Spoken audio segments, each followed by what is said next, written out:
Greetings, y'all. This is the 27th episode of The Week in Strange.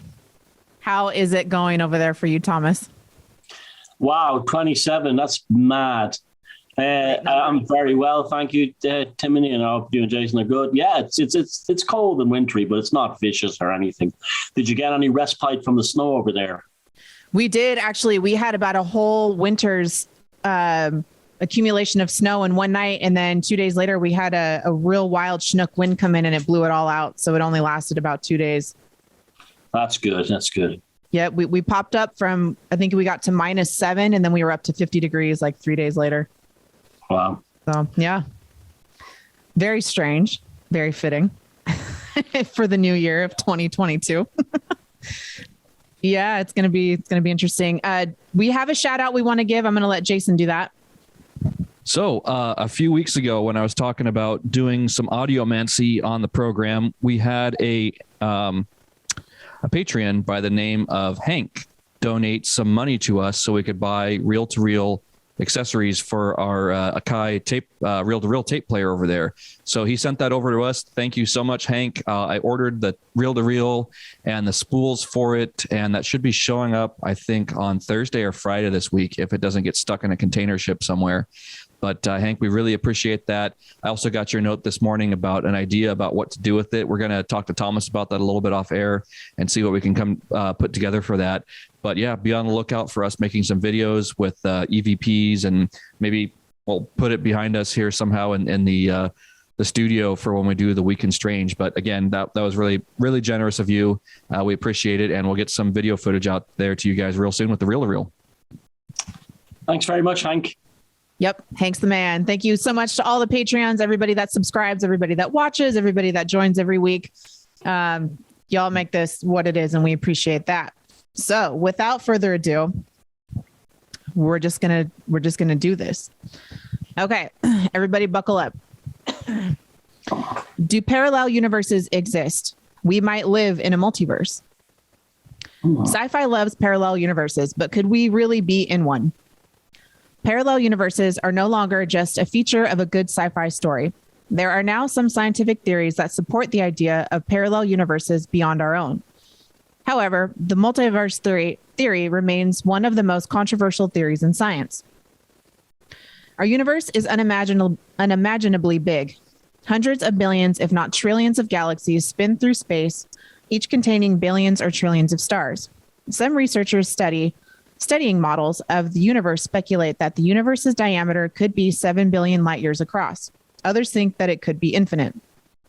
But is it all that's out there? Science fiction loves the idea of a parallel universe and the thought that we might be living just one of an infinite number of possible lives. Multiverses aren't reserved for Star Trek, Spider-Man, and Doctor Who. Real scientific theory explores, and in some cases supports, the case for universes outside, parallel to, or distant from, but mirroring our own.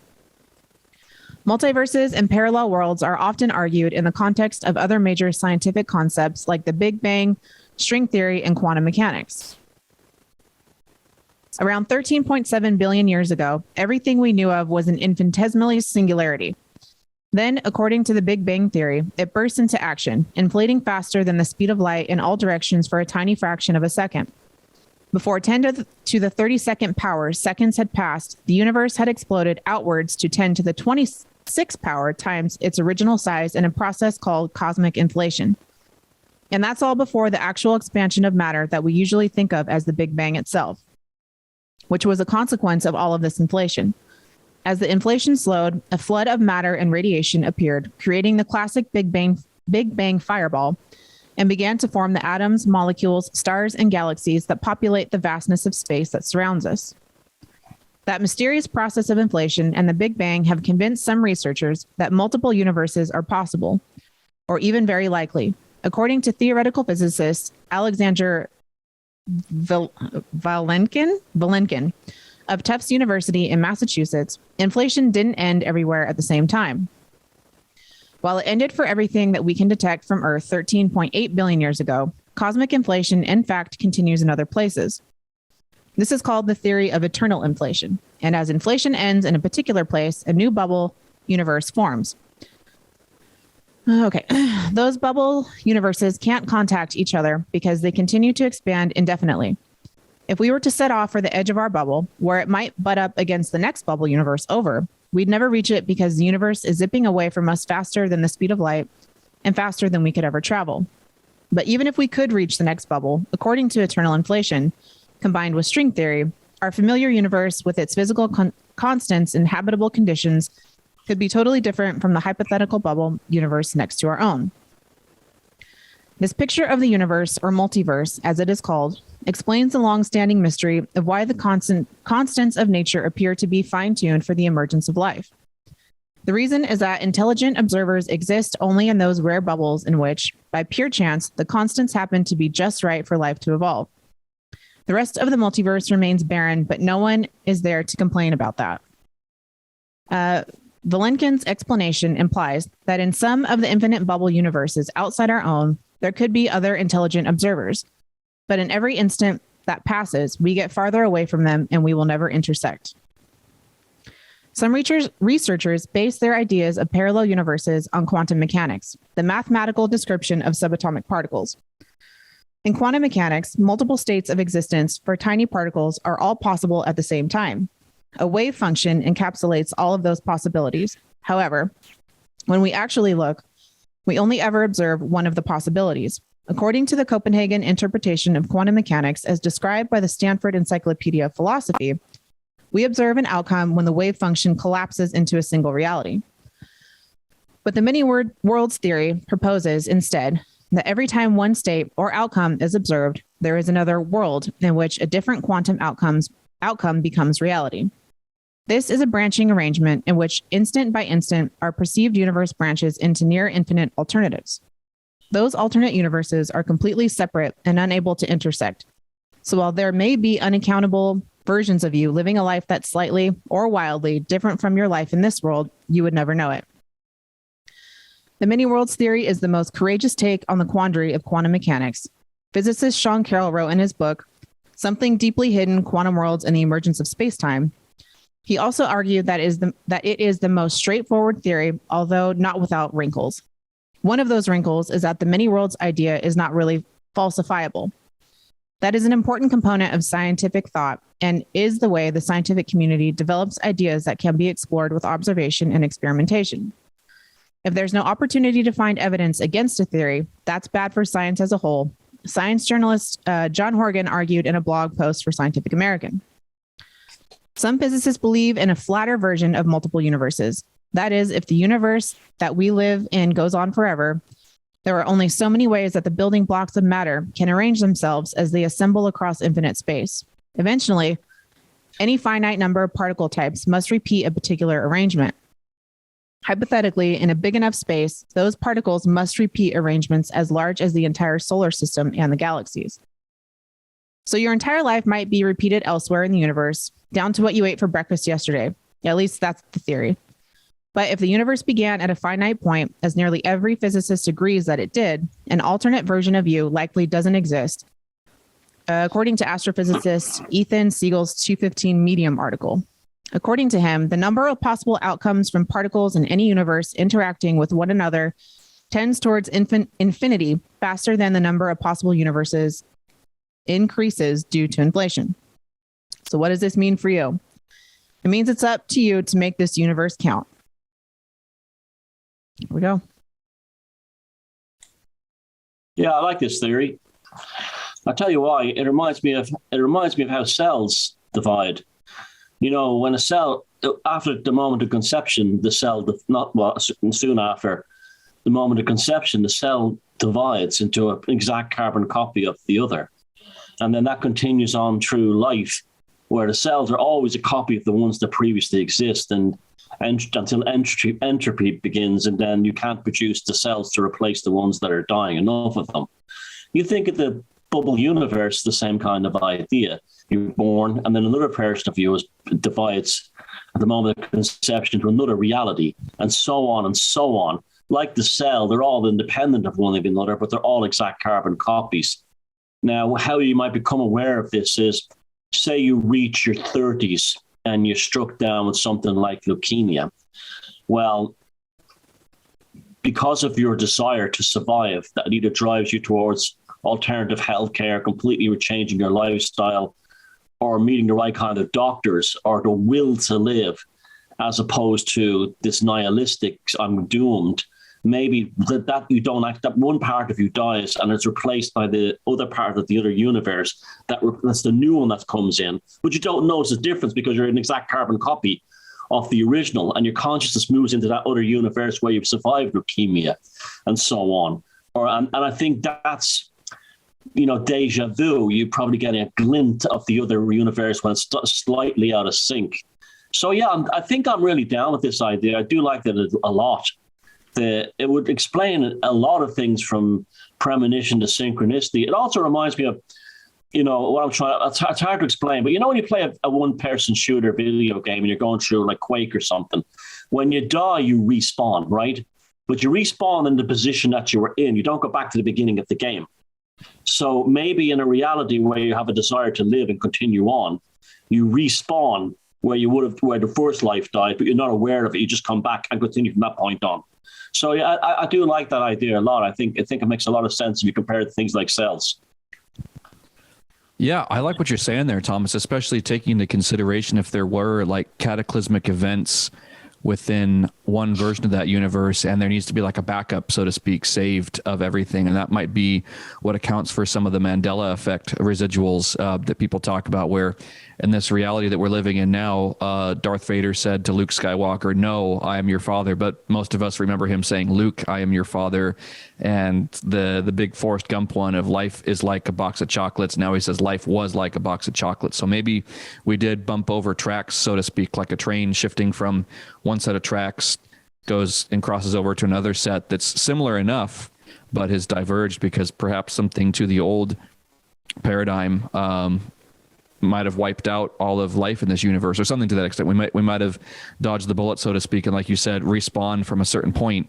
And I think this kind of goes along with what I think Terence McKenna with the Time Wave Zero stuff talked about, the kind of nexus points and throughout all of history. Like you could talk about World War II, the atom bomb, going back fall of Roman Empire, and he lined all those up with the trigrams and hexagrams of the I Ching and plotted them all together to a point that was about the time of like December 21st, 2012, when maximum, I think he called it complexity or novelty occurred, and then going through the event horizon and coming out on the other side of it with a new reality. So like the idea of is it the Baktuns with the Mayan calendar, the end of one cycle and the beginning of another one. So it's like spiraling in with novelty and then coming out on the other side, and the loop's getting bigger and bigger again and mirroring the last universe.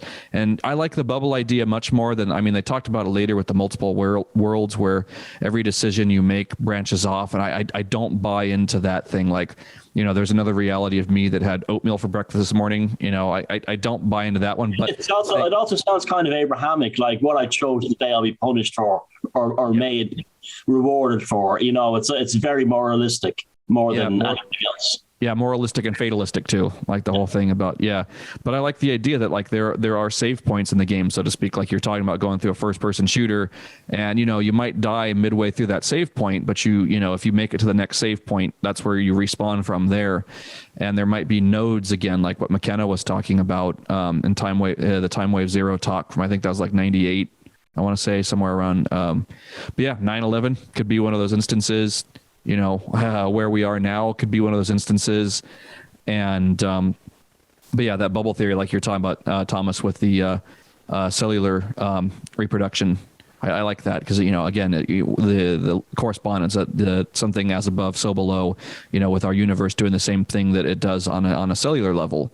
But yeah, I like that more than every decision we make, because that's always really irritated me, because there are so many possible universes with that. And you talk about conservation of energy in the universe. There wouldn't be enough life force energy to sustain without it being, because that would just disperse all life at that point. And then you would have entropy, because the amount of life that would need to go out and spread like that, would be entropic in nature. But I think that with conservation of energy, it would make sense that if there were like clusters like this graphic here, if there were like those globules of universes like that, the ones that no longer function, that, like cells that age and die out, like on a living organism. The universes that the decisions that are made that make that universe no longer viable might, the life forms in there, the consciousness in there might go into one of the other ones, and that might explain why we as life force entities can exist in multiple places. Like we talk about the Enochian aethers, the 30 different aethers in there, and crossing over between those different reality constructs, that those might be kind of the templates and map of the human psyche and the way that we exist, and those might cross over into these other worlds that we sometimes collectively all dream about. I know we've talked about before shared dream realities, that people will have similar dream experiences and will meet up. I was just talking to somebody about this recently. We'll meet up in a dream space, and you'll frequently see that person in there. So I'd imagine that might have something to do with it too. I know that I go to a couple consistent dream realities that are more than just my mentition at night, processing my my unconscious stuff that I need to process. There are places I travel to. So, yeah, I had an erotic dream about a woman who worked in the supermarket, and I couldn't go into that supermarket for weeks. I was so embarrassed. It was so embarrassing. I'm not joking. It really was. I just couldn't even look at her. It was like, I never even thought about her in that way. I said, where the hell did that come from? But I was actually embarrassed. Like, it was like a drunken liaison, and the next day you don't want to talk about her or something like that. It was truly weird. It was truly weird, and how realistic, but also how it made me feel very embarrassed afterwards, meeting this person, and uncomfortable. Like you were worried she was going to know. It wasn't that. It was just like, I don't know. It was like, I don't know. I just felt really embarrassed and uncomfortable about it. I don't know. Yeah, I've had similar experiences where something happens in a dream and it's like you can't even hardly stand to look somebody in the eye. Like, if I look at them, I'm going to transfer it to them, and then they're going to know, and it's going to be weird. Yeah. Awkward's going to set in. Yeah, but no, this stuff is all great mental exercise too, And with the what is it, the Einstein-Rosen bridge, that stuff has to be out there somewhere. And I don't know how they get created, if they're always there, or if they get created in an instant, or if there's some sort of process that happens that opens one up. I don't know, but the vastness of space is so mind-bogglingly huge. There would have to be shortcuts. To get back to I'm creating. To get back to the Mandela effect, I was fairly skeptical about that for the longest time. Because people do mishear, do misremember things. But the one that did it for me conclusively was the Dolly's braces one. I mean, there's no fact. In one of the Bond films, Dolly has braces in the film I saw as a child and everyone saw as a kid growing up. Now she doesn't have braces, and it's a pivotal scene in the movie. Which one was it? One of the Roger Moore ones. The one Jaws. Another guy, Jaws with the teeth. He has a girlfriend called Dolly. And the whole butt of the joke was she smiles when she sees him, and he sees her braces, and it's like a moment of serendipity, right? But that was gone from recent versions, and that was like, had me thinking, okay, maybe it was although even like Rob Ager even went over and said, maybe it was a false memory, because he was shocked too that in new versions she didn't have braces. Well, lo and behold, versions are now appearing on the internet, like, again, where she has braces, to suggest we're looking at two crossover realities, that the two realities are now merging, but we're getting a glimpse of both of them at the same time. And we're even hearing a guy who, I don't know what film it was, it might have been one of the ones Jason just mentioned. It was Apollo 13, and Tom Hanks said, Houston, we have a problem. I grew up with that, you grew up with that, right? Yep. And Houston, we have a problem here. He says something like that in the new version. The guy went to the guy said a few years ago, first heard about it, said it can't be that. Went to his DVD and played it, and it said the new version. Then he went back, read about the Mandela effect, and then went back a few weeks ago and played it again, and it's back to the same DVD. And you can't override a DVD. Went back to the original version. So between the Apollo 13 ones that everyone's been talking about and Dolly's braces in the Bond movie, we have not only proof of the Mandela effect for real. There's lots of bad ones out there like Sex and the City and Sex in the City for real. But this one is absolute, because everyone has a different version, but now we have both at the same time, suggesting that they're both overlapping slightly. And because there was a fracturing in reality, it's like a compound fracture in reality right now because of all the things that went on. Life isn't normal, like the whole lockdowns and everything. We're having this flux. It's like I'm still convinced that reality that we had pre-2001, we're now getting back closer to it. And this is like the cohesion where it's struggling to, the old reality is struggling to get back in. But I really do believe that.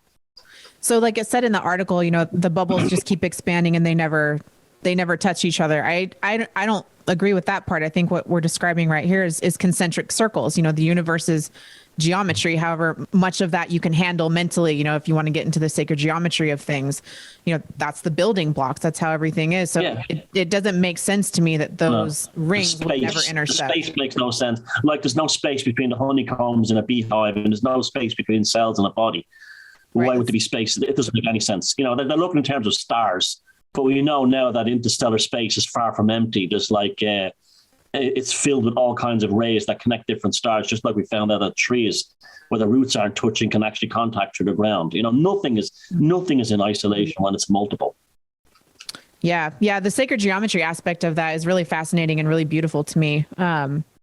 We've all seen pictures of sacred geometry before. So to assume that those... tell us about that. Tell us about that.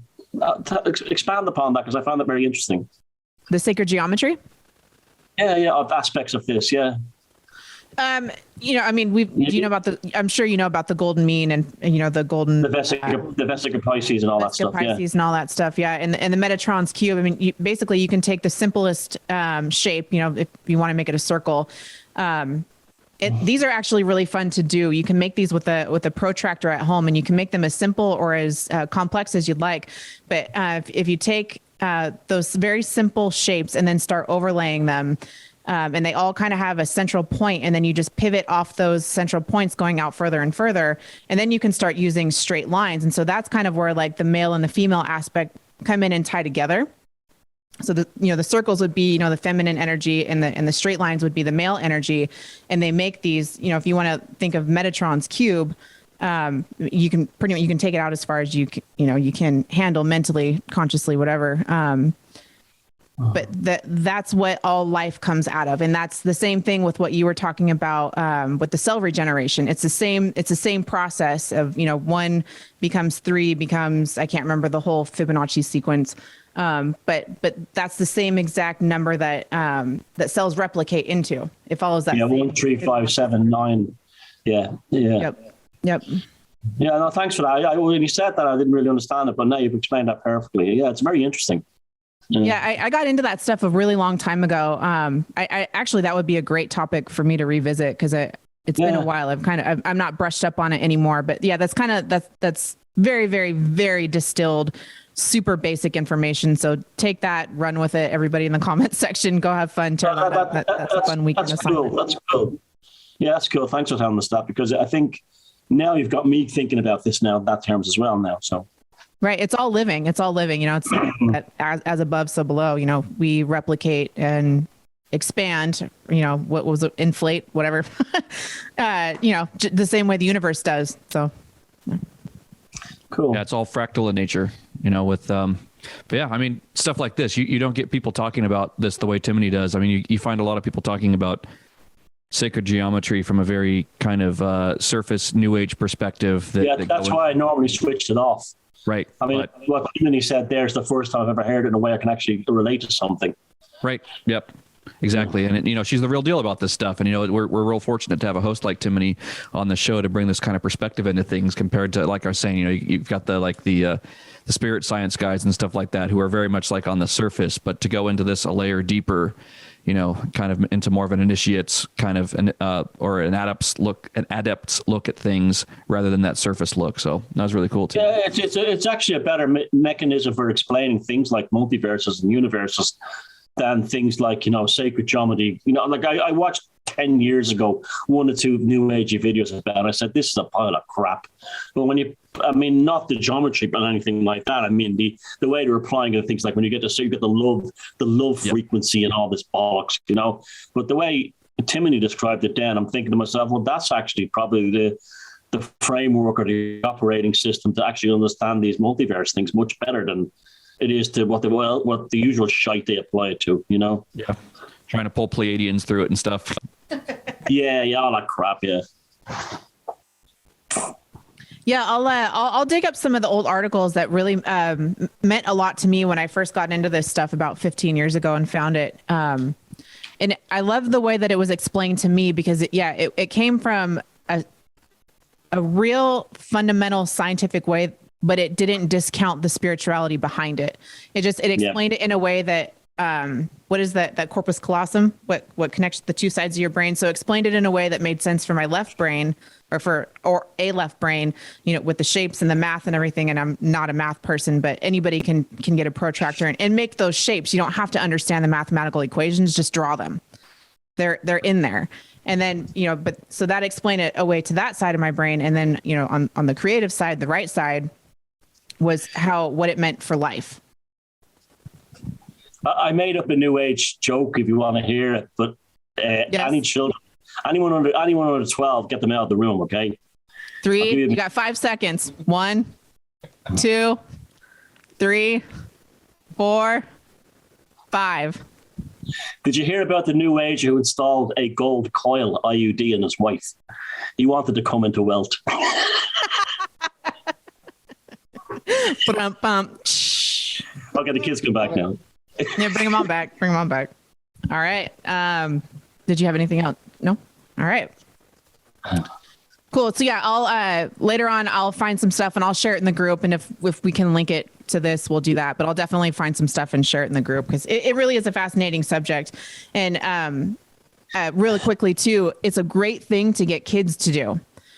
Sit them down, have them draw, you know, get a protractor, a ruler, just start having them create some concentric circles and connecting the dots with the ruler. And that, you know, that's within them too. And it really unlocks some creative stuff.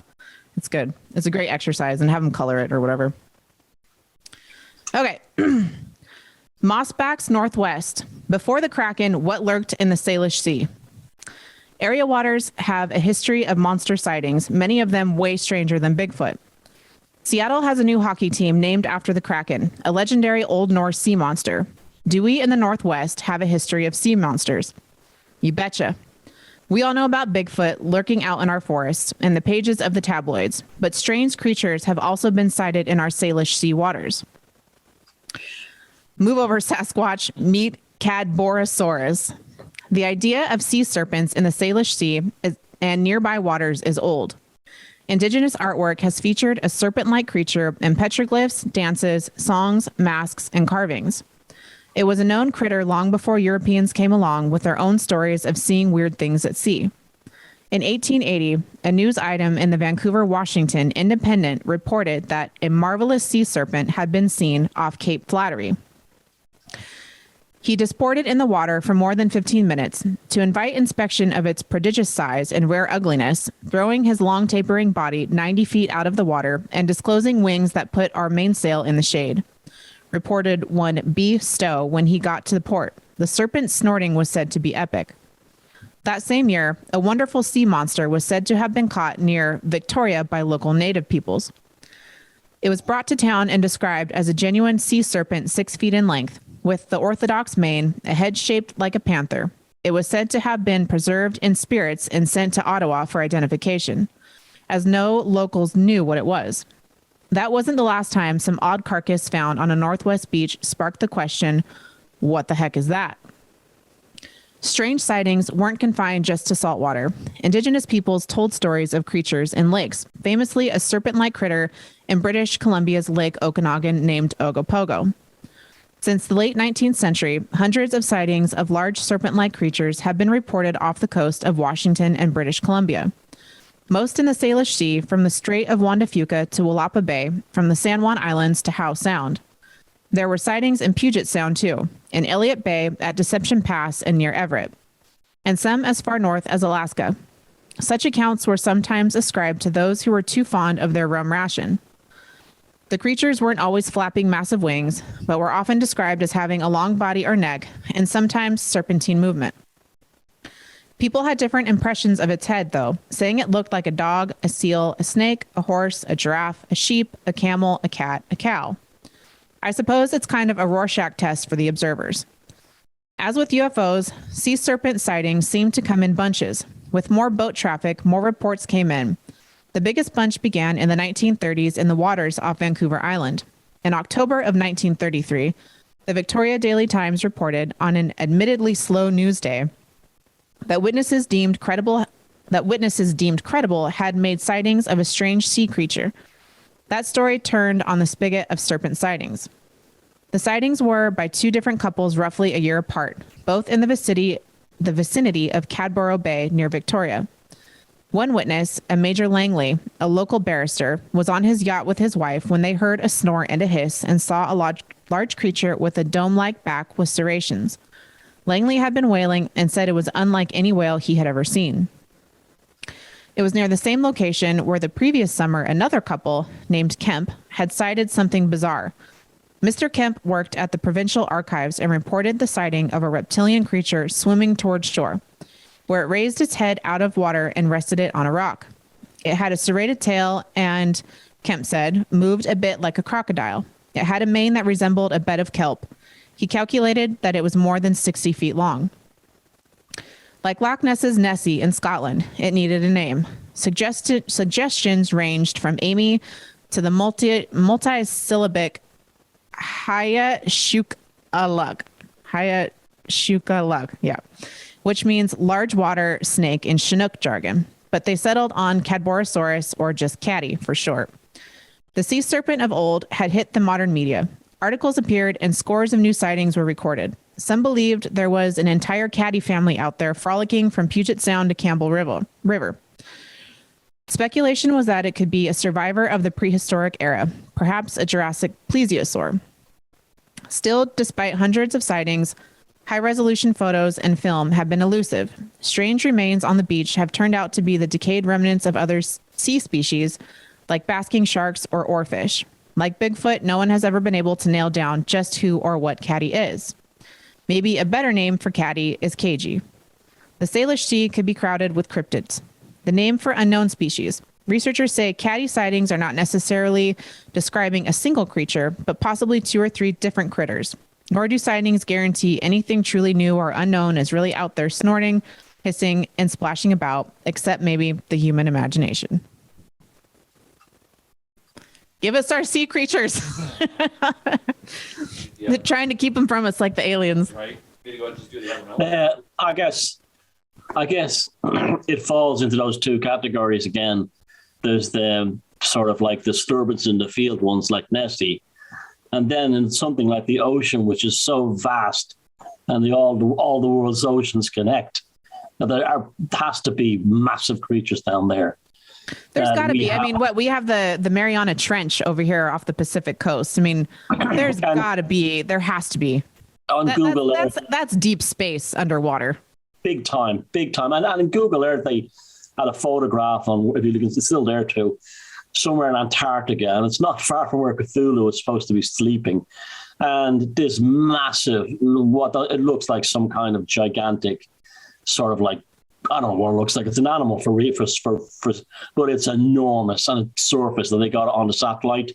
And then you speak to anyone who's been at sea, they will tell you that like fishermen will tell you that the sonar every once and again will pick up something gigantic under the ocean. That's not a whale. That's way too deep. And then there's other things too.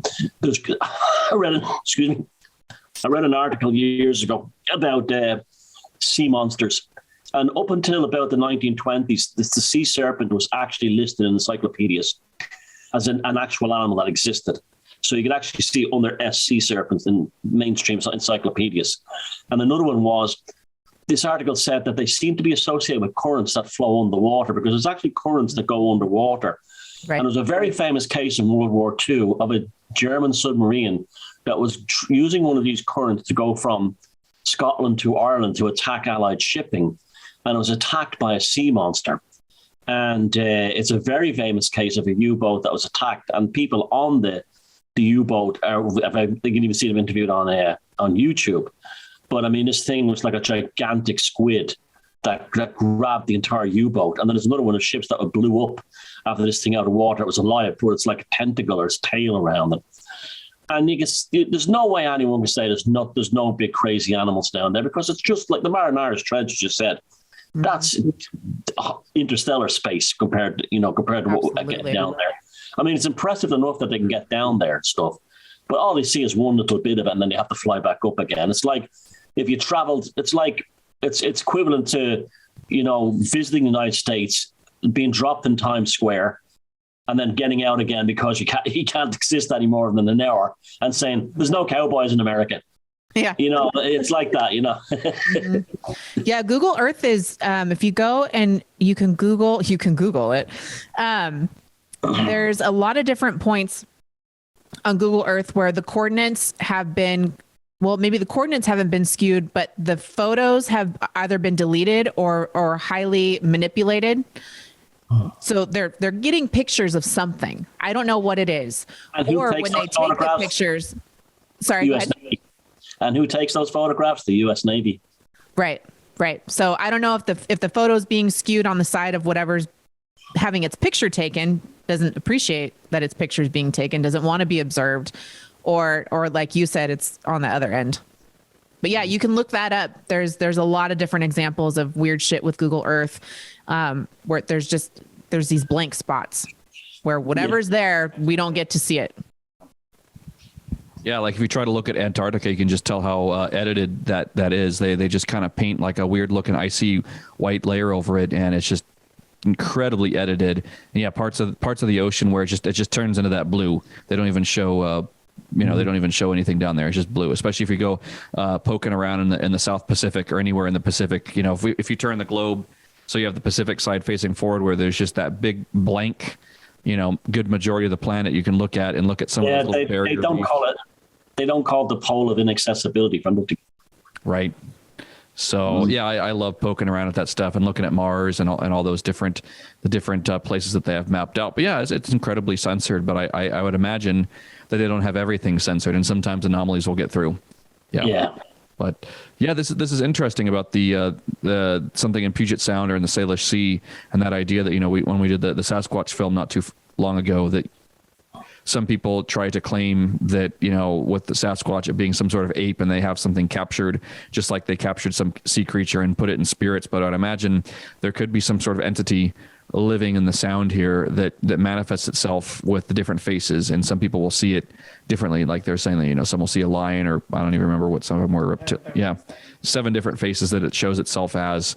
And there's a tremendous psychic charge here around or over there by Puget Sound, especially kind of between like Tacoma and Everett. We're going there tomorrow. Yeah, we're going there tomorrow. See Tool. But there's a very, very strange energy there. So at the airport, the SeaTac airport, kind of that area, and on the other side of the sound too, kind of by Bremerton and all that. It's just weird. The very first time I went there, it's just a tremendous, tremendous amount of heavy energy, as if there's like a standing wave of energy there. But, who knows what happened there throughout history with, tribal things that occurred, wars. And I wonder if there's anything. Okay, so we have the Crowley theory about what happened over in Scotland, but then over here, I don't know how many of you are familiar with the Skinwalker. I mean, I'm sure we've all heard of Skinwalker Ranch, but the story behind that, I actually have somebody in my family who's very, very, very close knit into my family. She is Navajo. Her parents still live on the reservation. She grew up on the reservation, and I've asked her about these things before, and it's just something they simply will not talk about. She gave me a few little, the way that she would have this conversation with me is she wouldn't give me any information, but if I asked her a question, it was either a yes or a no. So in the legend, in the myth of what happened, it was the Navajo and the Utes were at war with each other. And so the Skinwalkers basically so there was a curse that was put on the Utes by the Navajo. So there's that part of it. And the part that I'm not sure of how it connects, because she won't clarify it for me. She just kind of like laughed at me and she's like, "You're my sister, but I'm not telling you anything else. Like I can't talk about it. I'm not allowed to talk about it. It's bad luck basically for them to talk about it." But another part of the story is that in the Skinwalker stuff, the Skinwalkers were basically the black magicians of the tribe who they were cursed because what they were doing to the tribe, they're basically the psychopathic black warriors of the tribe. So they became these skinwalkers. And so they basically, they had to have something to do. So as far as I understand it, these skinwalkers are the exiled and the banished psychopathic black magicians from the Navajo tribes that were sent out there to curse the land that the Utes lived on. And that's the Uinta Basin, which is where Skinwalker Ranch is. So I wonder if some of this other stuff that's happening over here, because we didn't have, Crowley and all that stuff over here. We have the Native Americans, and this stuff is going very far back into their legends and their myth and lore. If these weren't something that was conjured up in that sort of way. Where is the Skinwalker Ranch located? It's in the Uinta Basin in Utah. Utah, okay. And then the Navajo are in Arizona, New Mexico, Arizona. Yeah, and it really wouldn't surprise me if something like that occurred over here with the Salish people and whatever other tribes existed. If you'd imagine, the shamanic tradition, there would be magical warriors, shamanic warriors who use whatever you want to call it, a curse, a working on a piece of land or on a people or on a space and time. There's like I'm remembering what's it called, an Egyptian Bance, B-A-N-C-E, but there's the Egyptian curse where they can freeze an area in time, right? So that the perception, the clock keeps ticking, things keep, aging, but the flavor of that time is forever frozen. So like freezing somebody in the 1950s, so to speak, like in a particular era. So I think that's called a bance in Egyptian magic. I'm sure Venice or someone who watches this could tell me specifically what that is. I'm not terribly versed in that. Thomas, you might know what I'm talking about. No, that's a new one for me. It's very interesting though. But that idea of like stopping someone, forever making someone freezing their incarnation so that they might age, but they'll stay, 19 years old forever, in here, or taking a place and putting it in a bance like that. So yeah, somebody please comment if I'm saying that right or wrong. Venice, if you're out there watching, let me know. But yeah, that idea that something could have happened here where there could have been shamanic or magical warriors doing something like that. There's just, a stink in the rug that can't get washed out here. And we don't feel it over here. On the eastern, right, we're very far from the water. We're also, I think, on a different plate, I want to say. I don't know, but we do have the Columbia River. The Columbia River does connect us to that. And there has been, I need to look into that more. There has been some strange stories about the Columbia. I don't know enough to even talk about it right now, but that dumps right into the Pacific. So that might be some sort of vein where, there's been reports of weird stuff found in the Columbia, but that's something I'm going to have to look into more. Sorry, Jason, this thing about shamans or priests or mystics who wrecked reality or damaged reality in the past and were punished seems to be a universal story. I mean, notice that it's everywhere. Just like the tricksters everywhere, the Druid, or like in the European megalithic esoteric tradition, you have people like John Tuster Forbes talking about there was a group of dark priesthood in the past who used their power too wrongly, and they wrecked reality. And the reason why all these megaliths exist all around this part of the world was an attempt to try and adjust and fix reality, which kind of, when you think about it, maybe they were going through the thing that we're going through now with the split since 9/11. And, they were trying to get back to where things were before this thing was tampered with and damaged. So it's a very common story, and maybe it's not an ancient tale.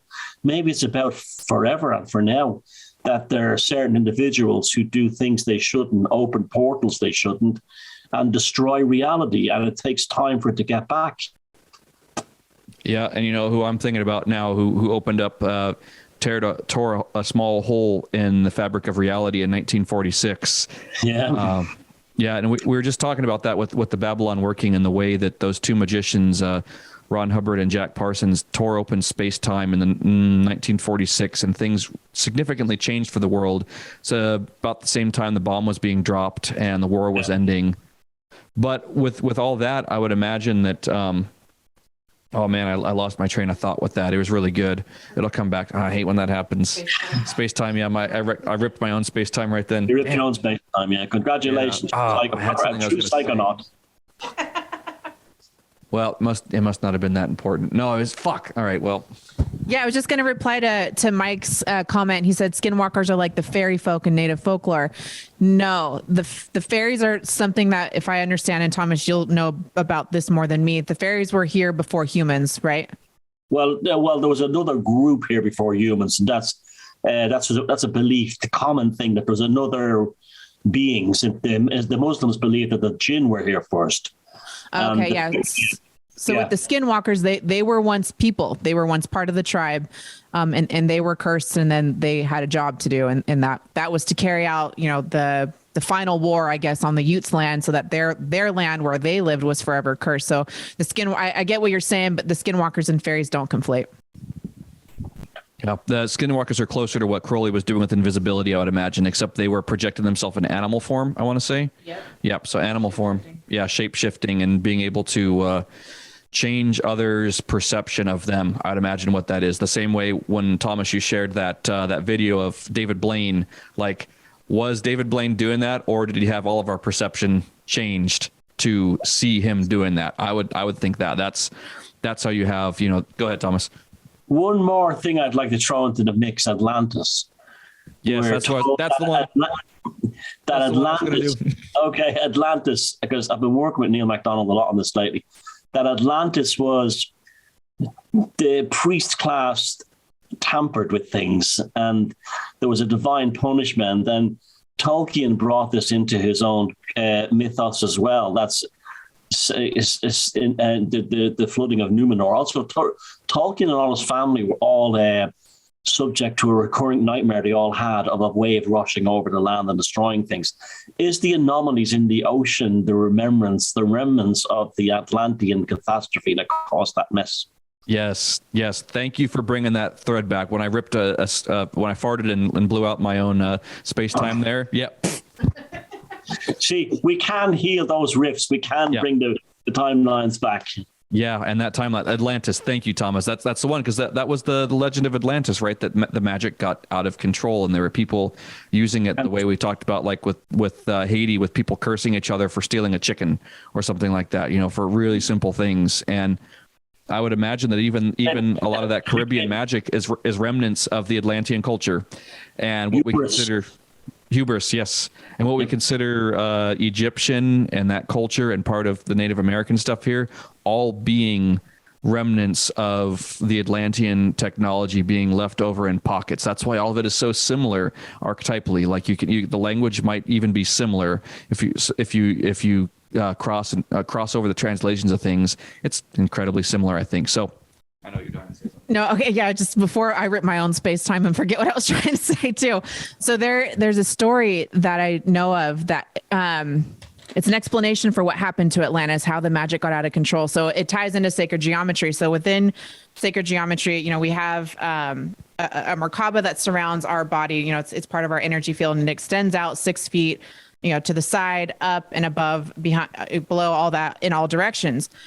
And you can, with enough practice and the right breathing, and this all comes from ancient Egyptian magic, with the right breathing, you can not only see that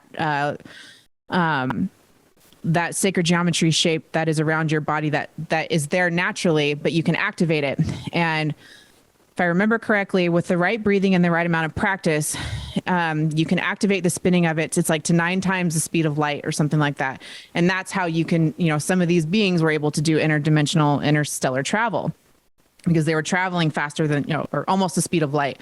So in the myth of it, or the story of Atlantis, what happened is, this priest class took control, and they were the psychopathic priest race, and they created in the center of Atlantis, wherever the heart of Atlantis would have been, they constructed an artificial Merkaba, and they ran it backwards. And it basically tore apart the fabric of reality and everything that they had created. And it was, the opposite of creation. It tore everything apart. So kind of like a nuclear bomb or a fission bomb or a CERN. Yeah. CERN, yeah. Yeah, I wonder if they've been in 2001 they fired the particles in the opposite direction. Yeah. Meanwhile, it's due to be starting. it's due to be started up again in March. They're firing it up again in March. And that thing that we keep coming across February and then February ending in March, there's been so many synchronicities about something occurring that time.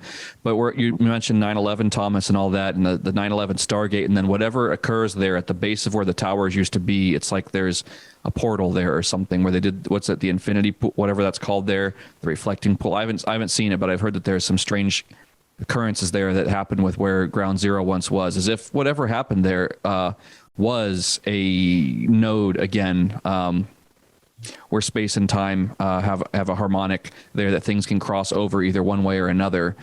But yeah, so I think that's incredibly interesting with the Atlantean connection to all this, because it just seems to be synchronistic with a lot of what we're talking about here, and that idea of a curse being put on a land or on a people, and a psychopathic priest class or shaman class that ended up doing this, and we're here again in this dramatization of what's been going on throughout all of history, and describing a entropic reverse Merkaba being similar to an atom bomb or an H bomb, and with what Oppenheimer said, the quote from the Bhagavad Gita, and CERN and everything that we're going through currently with the D-Wave computers and all the strange dark occult workings that some of these people are using. One final thing about CERN, they create the World Wide Web and switched it on. When they switched it on?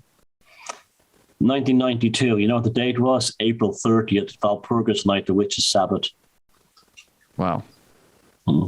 April 30th. Okay, yeah. March, April. Okay, yeah. I was just thinking about the Ides of March. That's like the bloodiest time, and every year it's like, what is that, psychopath season? Psychopath season, yeah, coming up on psychopath season, so prepare ourselves. So, wow, this one was a deep thinker.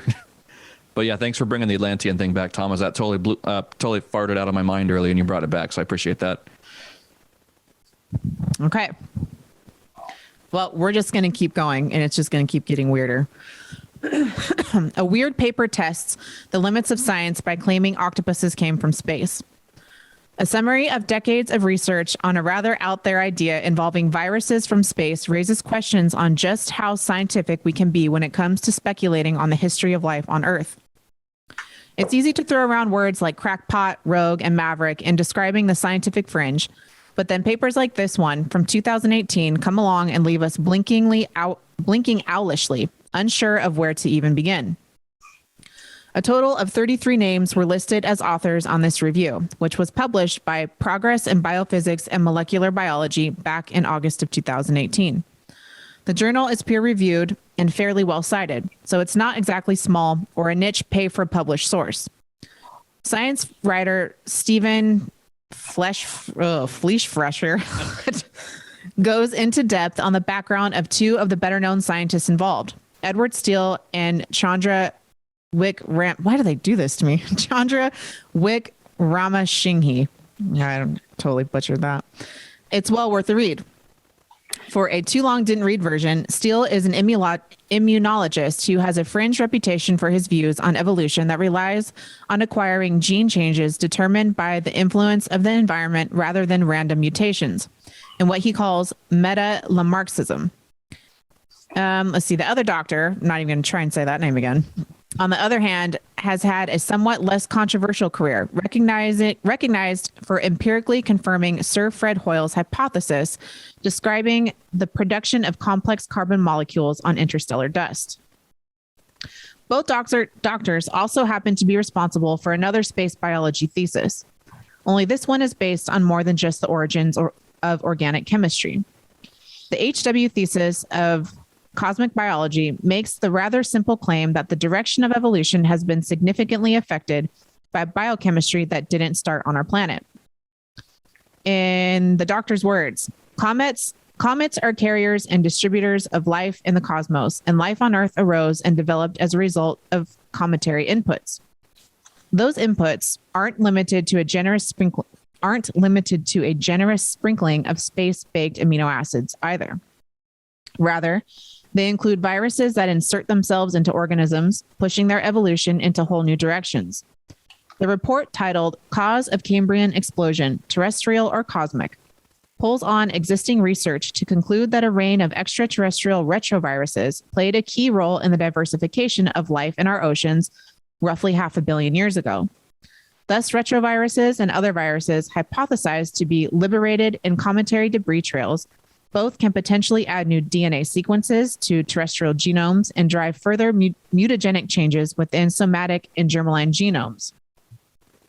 Let that sink in for a minute and take a deep breath before continuing, because that was the tame part. It was during this period that a group of mollusks known as cephalopods first stretched out their tentacles from beneath their shells, branching into a stunning array of sizes and shapes in what seems like a remarkably short time frame.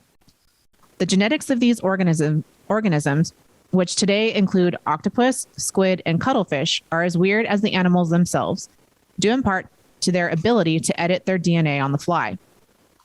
The authors of this paper make the rather audacious claim that these genetic oddities might be a sign of life from space. Not of space viruses this time, but the arrival of whole genomes frozen in stasis before thawing out in our tepid waters. Thus, the possibility that cryopreserved squid and/or octopus eggs arrived in icy bolides several 100 million years ago should not be discounted. In his review of the paper, medical researcher Keith Baverstock from the University of Eastern Finland conceded that there's a lot of evidence that plausibly aligns with the HW thesis, such as the curious timeline of the appearances of viruses. But that's just not how science advances. I believe this paper justifies skepticism of the scientific value of standalone theories of the origin of life. The weight of plausible but non-definitive evidence, great though that may be, is not the point. While the idea is as novel and exciting as it is provocative, nothing in the summary helps us better understand the history of life on Earth any better than existing conjectures, adding little of value to our model of evolution. Still, with solid caveats in place, maybe science can cope with a generous dose of crazy every now and then. Journal editor Dennis Noble concedes that further research is needed, which is a bit of an understatement. But given the developments regarding space-based organic chemistry in recent years, there's finally room for discussion.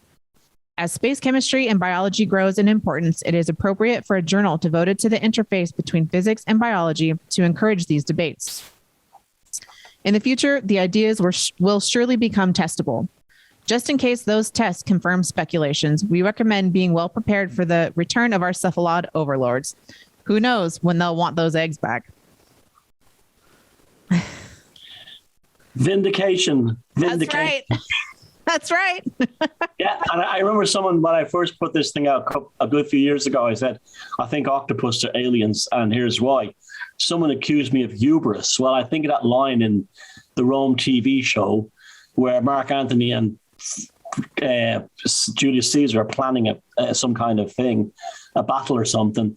And Julius Caesar goes, it's hubris. And Mark Antony goes, it's only hubris if you're wrong. And they always said so. Yeah, there you go. This is, okay, I'm not gloating, but to me, this seems like a very obvious thing that those creatures are not from here. And it's, my own theory is that they come from Europa, Jupiter's moon.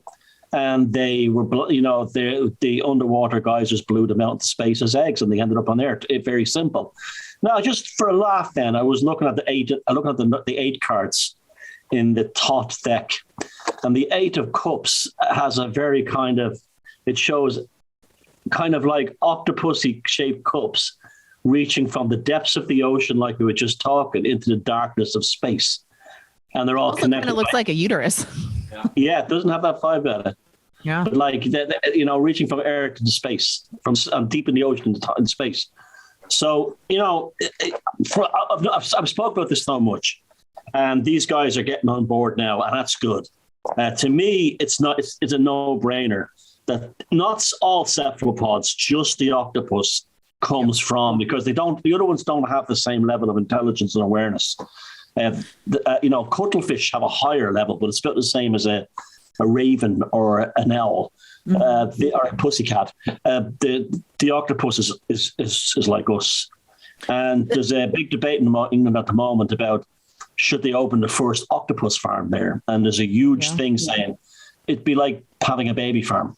You can't have animals that sentient who have they've been shown to have feelings and dreams and all kinds of the same emotions as us. Now I know you could expand it to all farming. That's why I don't like factory farming and so on. But right.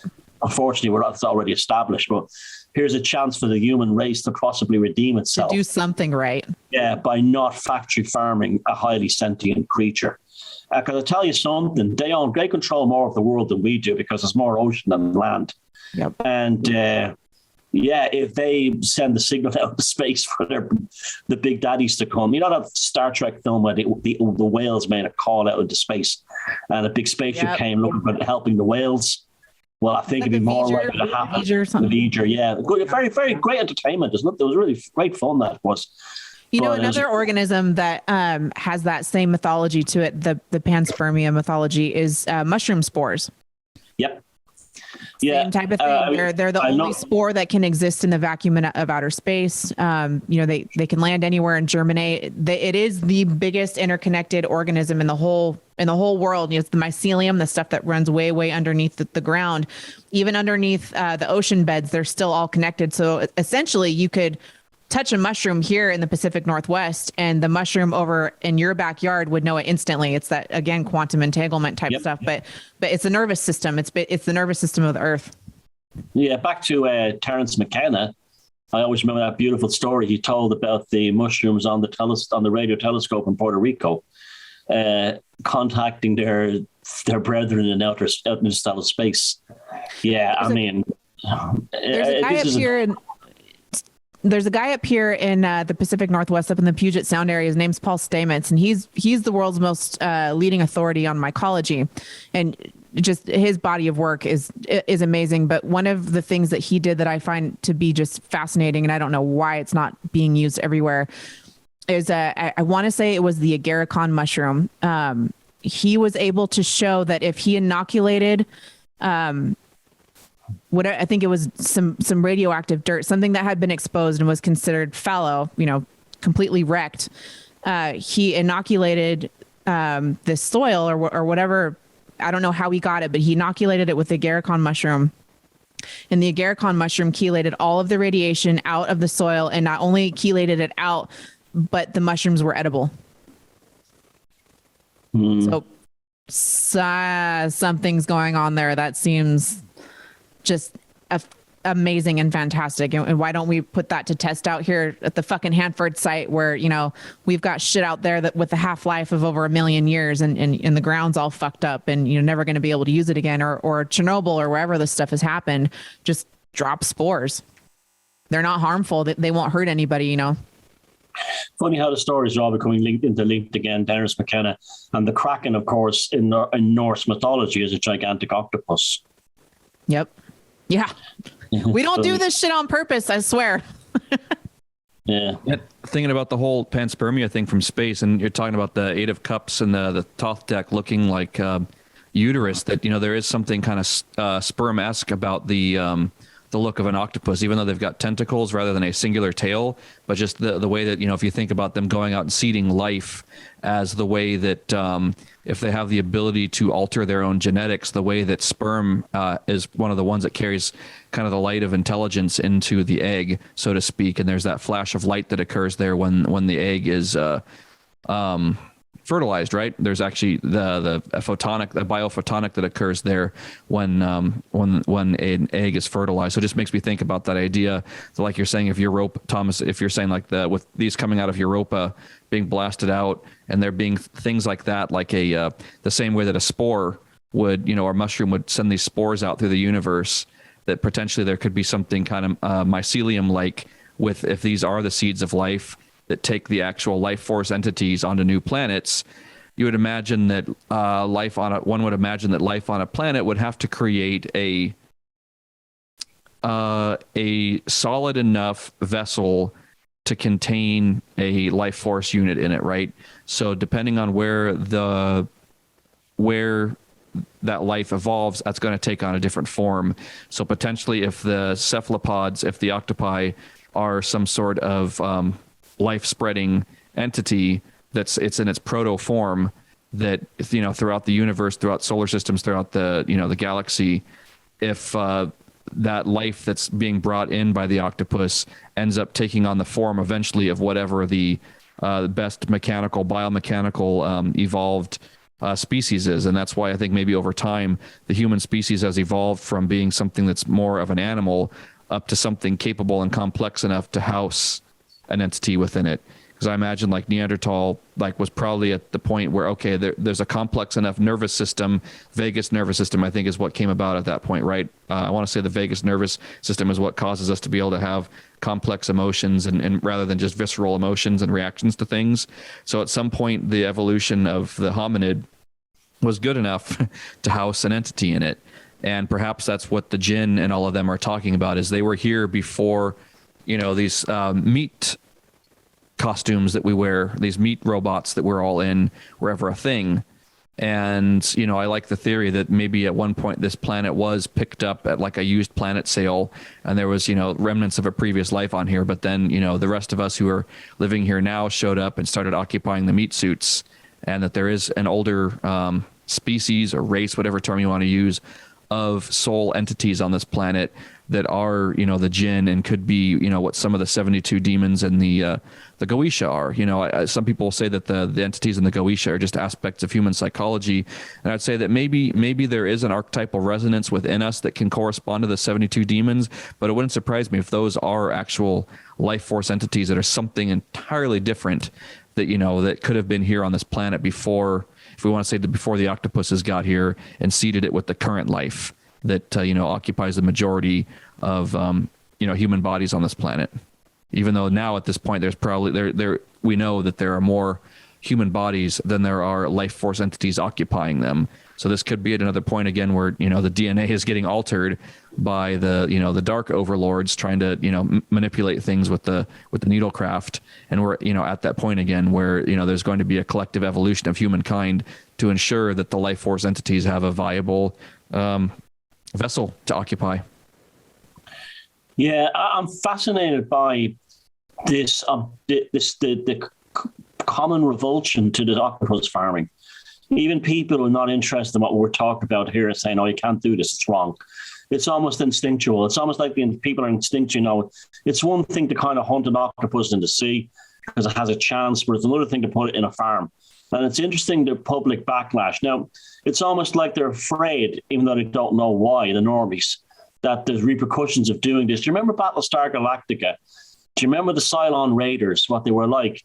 Their spaceship was basically just a spaceship, but inside it was the nervous system of this like mollusk creature, which controlled it. The Cylons were they didn't look like what they were. They were just exoskeletons, machines that they adapt their nervous system into. I mean, if there's one animal that could build a Cylon Raider, it would be an operator. It would be an octopus. And you've seen on TV and videos where they give the octopus things to work with, and they do things and they play with them and they examine them. And I've no doubt that if if the octopus farm, it represents the final straw, and then they start calling their brethren from space. Don't be surprised if Cylon Raiders start coming out of the upper atmosphere and bombing us. I know. I was going to say, can you imagine the potential consequence? Yeah. For doing that farm, for one, I just don't think it would be successful. Their strength and their intelligence, and they would know what's being done to them. That's like them taking us all in the tribe and trying to stick us in an enclosure somewhere. Like, that's just not going to fucking happen. Some of us might not make it out, but the majority, you know what I mean? Like, we're going to work together and we're getting the fuck out of there. And by God, I saw something. You're right, Timothy, because I saw something. They're solitary creatures, but when they need to, they band together. Yeah. Off the Isle of Capri in Italy, the traditional crabbing, the crabs that they traditionally eat were been fished out of the waters. So it was kind of spooky, actually. The octopuses formed gangs and started hunting conger eels. And like in military style, one would come from behind. They'd have a little plan worked out to get the conger eel to come out a hole and start killing the thing. And they're swimming like a little military formation. So yeah, they would probably. I wouldn't want to work in one of those places because you might find yourself being attacked. Yeah, and they would go to land. They can move across land and everything. Yeah, I mean, there's always stories coming out about this type of thing with the octopus, but there was one recently. I want to say it was the Monterey Bay Aquarium. It might have been at a different one, but there was a recent story, and there was an octopus that kept getting out of his enclosure every night, and he would go and he would fuck with some dude's. It was like his workstation, and he'd move things around. And then, and then he'd go back. And it wasn't until I think they had to set up like an overnight camera or something to finally figure out that this octopus had this meticulously thought out methodical process for getting out of his enclosure every night, which there shouldn't have been no way that he could have gotten out of there. But you know how they found out how he was doing it? He heard the guys off the store close shut, and there was a clock at the end of the hall, and he learned how the octopus learned how to read the time. Yeah. So, I mean, I dare him. I dare him to figure, like Jason just said, a mind control thing. It's like that on, was that Independence Day? He uses the guy and, speaks through his vocal cords to, say whatever it is that he needs to say. But yeah, here you go. Yeah. So leave the fucking octopuses alone. Yeah. For your own good. Yeah, and if they start sending loads of reasons. Right. And if they start sending their ships here, it reminds me of a dream I had a few months ago where there was these things coming into the atmosphere making a tremendous amount of noise that looked kind of like a flea, like the body of a flea with like these tentacle type things coming down. And it's just this horrifying dream. There's another one of those things flying out of the sky. But it's reminded me, if there were to be an octopus spaceship, it might be like an Oumuamua type thing that it comes in like a cigar, and then it hovers over the planet and just drops out all of its spores, so to speak. That, like you're talking about. It's funny you mentioned that, because that was one of the things I thought too. When Oumuamua came in, it was like the octopus is involved in this. Yeah. We all know, like the most spooky thing of all is at the end of 2001: A Space Odyssey, which is written at the same time the movie was being made in 1968 or whatever, by Arthur C. Clarke. The final line in the movie and in the book is, all these worlds are your own. Use them in peace, except Europa. Do not go near Europa. Do not attempt to land there. Now, is this building of the octopus farm an attempt to land on Europa? Yeah. Yeah, don't fuck with them. Yeah. Yeah. Yeah. I would imagine like T was just saying about, that in Independence Day when Dr. Oaken, they go in there to open up the exoskeleton of the alien from Independence Day, and it takes over and starts mind controlling them. I would imagine the octopus could probably do that if it really needed to. It could probably get into someone's mind and project something like we're talking about earlier with the David Blaine stuff. Like if they have the 9 hemispheres of their brain or 9 brains, like you'd imagine if a complex enough nervous system like that could project itself out, like Timothy was talking about the Merkaba thing. Like you could probably, anything could probably go in there and manipulate the mind of something if it knew how to. So yeah, I would imagine if they all needed to, they could control someone's mind, and that would be horrifying. Like Timothy was saying, I wouldn't want to be one of the people working at one of those octopus farms. They would probably go insane. I've never seen the movie Independence Day. You're talking about the one with Will Smith. Is it any good? Oh God! Yeah, yes. It's up there with yeah. Can I tell you why? Tell you why? My experience of that movie. I was living in the US when that came out, and I was walking by Green Acres Mall in Long Island, in Valley Stream in Long Island, where they have a huge multiplex, and that was playing. And the movie had just ended, and a group of about 20 young American guys, and they were doing it for a laugh. When the movie was over, they were coming out of the cinema going, USA, USA, USA, USA. But it was a joke, clearly. But I was thinking like I was a stupid war film or something. But no, is it worth watching? It's worth watching. See, it's got some great dialogue, some great acting. And yeah, it's one of my favorites. It's up there with Jurassic Park. It's that same quality. But yeah, definitely go watch it. If anybody else here and watching hasn't seen it yet, definitely go see it. Rewatch it. We just watched it again a few weeks ago, and it's so worth it. But we'll do that. Thank you for the recommendation. Of course. And the thing that who was it? Kathy just said, it's scary that the octopus went back into the enclosure instead of making a break for it. Yeah, that's crazy. The at the aquarium where the octopus got out, then he went back home and went back and chilled in his thing. But it also reminds me, I think there's another video, you guys might have seen this, of the octopus that I think was either a pet octopus or somewhere, where it had a light that was annoying it and found a way to make a water jet to knock the light out. Yeah. When it was getting annoyed, just But even the way they shapeshift and change their colors instantaneously, how they make themselves look like fish. I mean, it's just mind blowing, isn't it? Or animals walking across the seabed. Yeah, the way they kind of do the rolly dance thing. It reminds me of that octopus film that my teacher, the octopus. We watched that a few months ago, and it's like, oh, this is really cool. And the guy that did the documentary, he had this like incredibly detached thing, and the octopus was they developed a relationship. I don't want to give the whole story away, but he developed a relationship where the octopus trusts him. And Thomas, have you seen this one? No. Okay, you should watch it. Everyone was telling me to, but I haven't seen it yet. No. Watch it, and you'll get really pissed at the guy at the end. You'll see why. I'm like, seriously, this fucking octopus trusts you, and he like totally left her out to die, so to speak. And it's like, the octopus had helped him out so much, and he didn't help it out. And it was the way it ended was tragic. I was really pissed at because it's just one of these I fucking love science type, who was just looking at it the same way that you talk about, the people who just look at their offspring as their kids as just offspring. They're just DNA bags to carry on my DNA. They're and it's that same kind of thing. Well, those types don't even see themselves as being alive. So what chance is an animal? Yeah. So the guy that did it at first, I thought it was a really beautiful film, and then partway through, I'm like, nah, kind of want to turn it off. But yeah, watch it and just be prepared. Fantastic. Okay, you ready for the psychic weather? Yeah.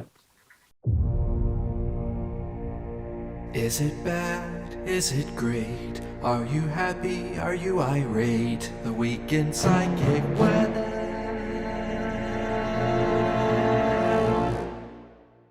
Good evening, and this week's psychic weather is a positive one. I know it has been a bit down for a while, but that's the nature of it. The weather is the weather, or is what it is. The theme for this week's psychic weather is the howling of the wolf. The wolf totem seems to be everywhere at the moment. Every time I scroll on social media, there's a wolf. Every time I click on YouTube, there's a wolves everywhere. I'm seeing pictures of wolves all over the place. I'm hearing stories about wolves, and a mutual friend of us three shared an amazing story about some wolf dreaming she had. And I started to think about what's the symbolism of this. Well, in the sort of mystical and mythological tradition, the wolf is associated with the pack and loyalty to the pack and survival of the pack. And I think it relates to us who have been through the last 2-3 years of this nonsense that we've dealt with, and we formed the tribe, and what we had, we held. And this is validation that the pack has done it. We survived. We've at a pivotal point now where all that nonsense seems to be coming to an end. And we have survived. We now have found the tribe and the pack. So we're running with the wolf. We have used our instincts to come to this point. And the wolf is also about help and support. In the werewolf tradition in Ireland has its own unique werewolf tradition. Werewolves are not considered and this country was actually called Wolf Island at one time. There were so many wolves on it. The werewolf tradition in Ireland is of a helpful stranger, a helpful individual who shows up and helps somebody who needs help. And the werewolf goes along and helps people. He's a helpful human-animal hybrid. And I think that's the theme of the moment, that we all stuck together. We all got through this. We're still getting through it. We have the wolf pack, the tribe, whatever. And we have a sense of security. You were talking about trust in the octopus earlier on. We have a sense of trust in someone now. We have a very healthy, trusting wolf pack. And so basically, if I was to say what meaning this means, if the people you have in your life now are your wolf pack, and that's been brought there by experience. So that's the psychic weather this week. Bonding, friendship, tribalism, the wolf pack, working together, running together, and surviving together. And it's quite a positive message. And if you're seeing wolves pop up all over your social media and everything, that's what that is. We defended the pack. And that's the week in psychic weather. Is it bad? Is it great? Are you happy? Are you irate? The weekend psychic weather. I love this trend that's emerging in the tribe right now of people sharing dreams that they feel very deeply within them, that it's a tribal dream. Of course, there's something there for the individual, but that one that I shared on the pub, before with the animals. And then I had quite a few people reach out to me privately and relay some dreams that they had to me that they had, that I was in them, and other tribe members were in there. And then just, there's been so many animal dreams. Even my son the other day said he had a dream about a bear. That is such an amazing thing to see happening right now. I mean, we're just in the beginning of a new year.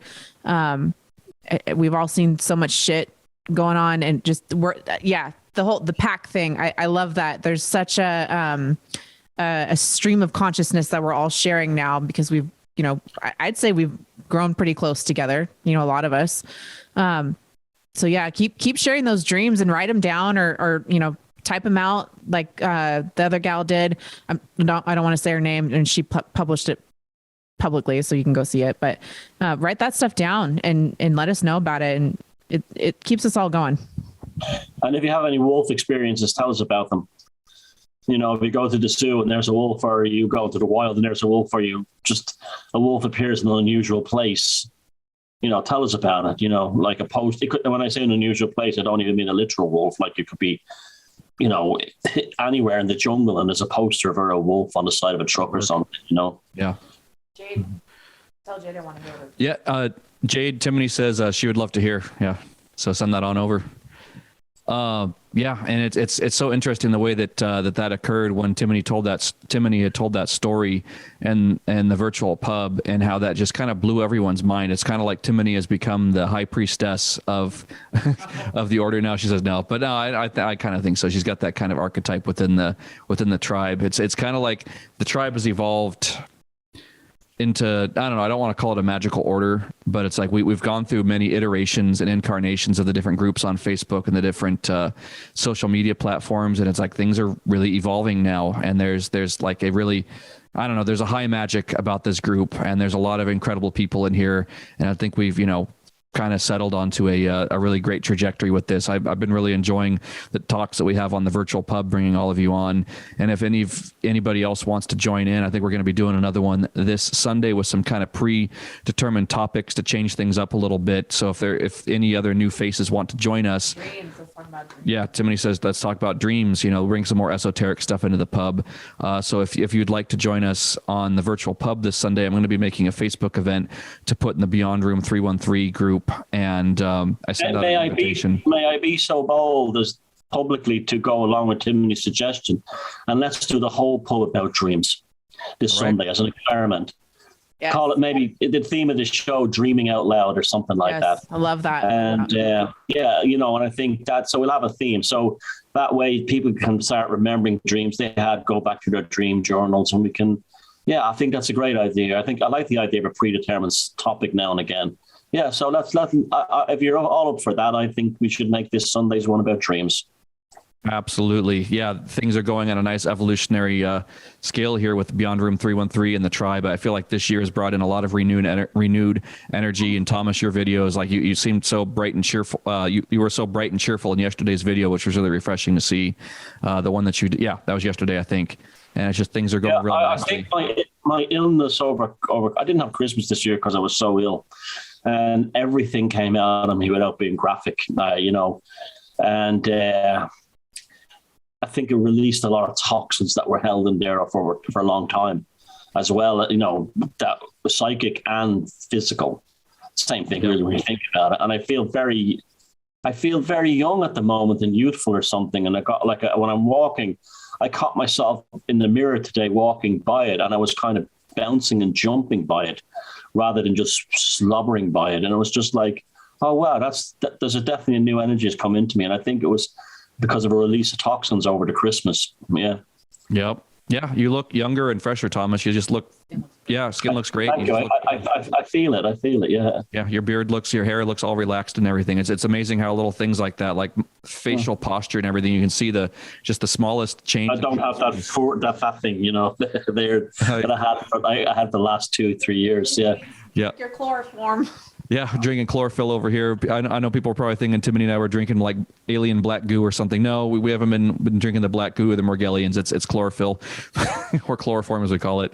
But yeah, that shit's good for your skin and good for, getting the toxins out of your blood, flush out the kidneys, and yeah, so good stuff. But yeah, I just want to say, it seems. Oh, did I mention one other thing? I don't give health advice, but every morning now, the first thing I do is I spray magnesium oil in front of my heart.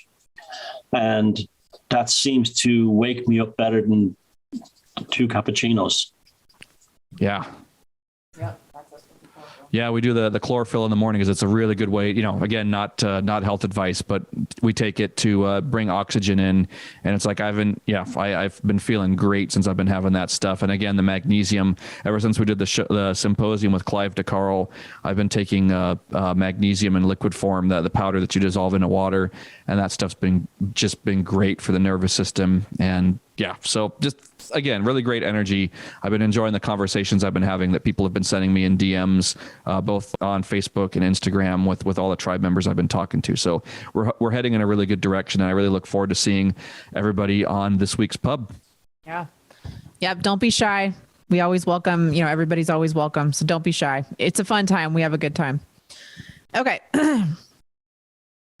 Nazis amassed archive while purging Freemasons. It still holds mysteries. Initially tolerated by the Nazis, Freemasons became the subject of regime conspiracy theories in the 1930s, seen as liberal intellectuals whose secretive circles could become centers of opposition. Sorry. Phone's doing... here. Hold on for a sec. Standing by. Just got to get her the article going on her phone. But yeah, okay. Sorry, got it. Sorry. Curators combing through a vast historic archive of Freemasonry in Europe amassed by the Nazis in their wartime anti-Masonic purge say they believe there are still secrets to be unearthed. From insight into women's Masonic lodges to the musical scores used in closed ceremonies, the trove, housed in an old university library in Western Poland, has already shed light on a little-known history. But more work remains to be done to fully examine all the 80,000 items that date from the 17th century to the pre-World War II period. It is one of the biggest Masonic archives in Europe, said curator Luliana Grzanska, who has just started working on dozens of boxes of papers within it that have not yet been properly categorized. It still holds mysteries, she told AFP, of the collection, which curators began going through decades ago and is held at the UAM library in the city of Poznan. Initially tolerated by the Nazis, Freemasons became the subject of regime conspiracy theories in the 30s, seen as liberal intellectuals whose secretive circles could become centers of opposition. Lodges were broken up and their members imprisoned and killed both in Germany and elsewhere as Nazi troops advanced during World War II. The collection was put together under the orders of top Nazi henchmen and SS chief Heinrich Himmler and is composed of many smaller archives from European Masonic lodges that were seized by the Nazis. It is seen by researchers as a precious repository of the history of the day-to-day activities of lodges across Europe, ranging from the menus for celebrations to educational texts. Fine prints, copies of speeches, and membership lists of Masonic lodges in Germany and beyond feature in the archive. Some documents still bear Nazi stamps. The Nazis hated the Freemasons. Andrzej this is a Polish name. I'm going to really mess this up. Andrzej Karpowicz, who managed the collection for 3 decades, told the AFP. Nazi ideology, he said, was inherently anti-Masonic because of its anti-intellectual, anti-elite tendencies. The library put some select items on show, including the first edition of the earliest Masonic constitution written in 1723, 6 years after the lodge was created in England. It is one of our proudest possessions, he said. The oldest document in the collection are prints from the 17th century relating to the Rosicrucians, an esoteric spiritual movement seen as a precursor to the Freemasons, whose symbol was a crucifix with a rose at its center. During the war, as Allied bombing intensified, the collection was moved from Germany for safekeeping and broken up into 3 parts. 2 were taken to what is now Poland and 1 to the Czech Republic. The section left in the town of Sławoslaska in Poland was seized by Polish authorities in 1945, while the others were taken by the Red Army. In 1959, the Polish Masonic collection was formally established as an archive, and curators began studying it. At that time, Freemasonry was banned in the country under communism. The collection is open to researchers and other visitors who have included representatives of German Masonic lodges wanting to recover their pre-war history. It is a mine of information in which you can dig at will. Wow, I love this. Thomas, I think you love this too. I can just tell. I found this so interesting that it's in Bohemia. Jason Find. Oh yeah, I found this one. I'm like, oh my god, we got to put this on. I didn't even read the article all the way through, and I got really excited about it because it's like I've been talking about. I think that the Freemasons were infiltrated probably sometime in the 1800s and the 19th century by whatever organization has infiltrated a lot of other spiritual. They've been very Illuminati. They don't even know it. Yeah. And whatever other people too. I think. Yeah. But yeah. Yeah. I mean, okay, there's a few things that I disagree with that story. The reasons why the Third Reich National Socialism had an issue with the Freemasons was not because they were anti-intellectual. I mean, all you have to do is look at the amount of intellectuals who were around the National Socialists that was packed with them, scientists, engineers, you name it. The reason was it was spy network. That's what it was. The potential to be because most German lodges are members of the Swedish Rite, and so are most French and Nordic lodges as well. Now, if you're a Freemason, you put the brotherhood above that of your nation, even your own family. So therefore, any loyalty or allegiance will be to the lodge and to the brotherhood. So therefore, the National Socialists had seen the role that Freemasons. Now, I love the way Freemasons tried to portray themselves as pure as the driven snow.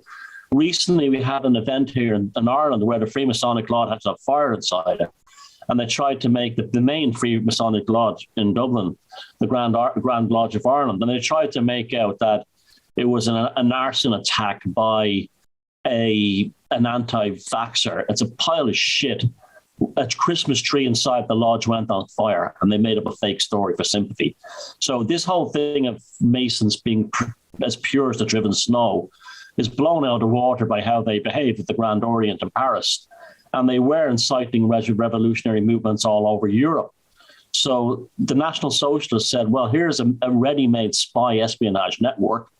We have to shut it down. It wasn't based on hatred or anti-intellectualism. It was purely a political thing that these guys will always be a danger to the establishment, to their establishment. Now, this thing, that if you go to Wielisburg Castle and you look at the archives of the Germanic orders, the armor and all that stuff, you look at it and go, they're Masons. They're just Masons who operate in Germanic paganism rather than neoclassical or Egyptian rites. But there's still, that's a Masonic whole thing they have going on here. So it was like two street gangs, like the North Side gang and the South Side gang in Chicago, taking each other on. And in this case, the National Socialists, it's an esoteric gang one. But this stuff was all shipped out. It's a weird one. It was some lodges were left alone. I don't understand that one. They weren't universally attacked. Like in Norway, I don't think the lodges under the Nazi occupation were ever tampered with.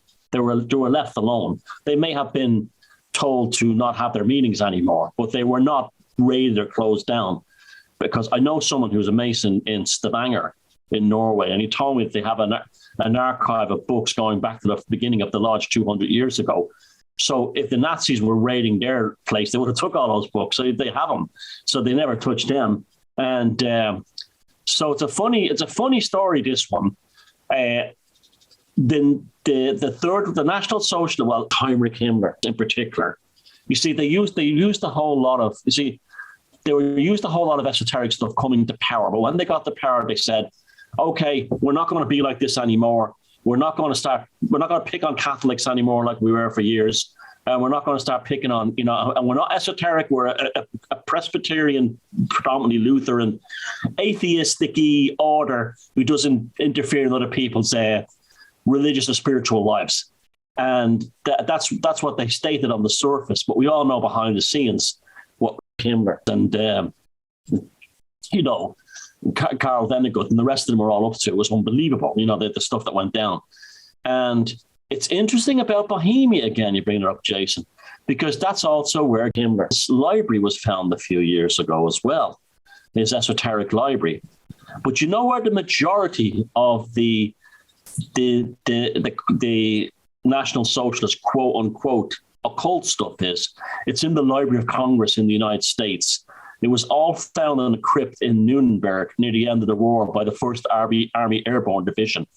And they found unbelievable stuff there, including the famous sword, the Spear of Destiny, and it's all was smuggled over to the United States. And there's all these stories about, there's a famous chalice was thrown into a lake by, Kimber and his crew and stuff like that.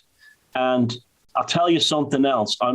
Here's another one for you. I know I'm going off on tangents here, but if there was ever going to be a Walpurgis Night Part 2, I don't believe that guy Heinrich Himmler was actually committed suicide in that house after he was caught. You see, what happened was he tried to form an alternative German government and make a deal with the Allies where they would surrender to the Allies on the concession that they would not surrender to the Soviet Union. And the Wehrmacht would then go and attack the Soviet Union along with the Americans. This was the whole thing. This is when, at the very end of the war, the Cold War was already kind of brewing up. Can we trust Stalin? Where will he stop? Will he stop when he reaches the English Channel? And Kimber, very cocky, went basically dressed in demobilized policemen's uniforms down through Germany to try and get down to Bavaria. And there was a funny old thing happened where they searched him thoroughly and they found no cyanide capsule. And then the next thing, they take it to this house, which is away from the military base. There's this couple of British officers. The next thing you know is that Heinrich Himmler, he didn't go to Nuremberg for the trials. Himmler is then dead, and they show a photograph of him, and they see his death mask, which looks nothing like him, right? And he had a cyanide capsule all of a sudden. But there's only 2 witnesses to it, only 2, right?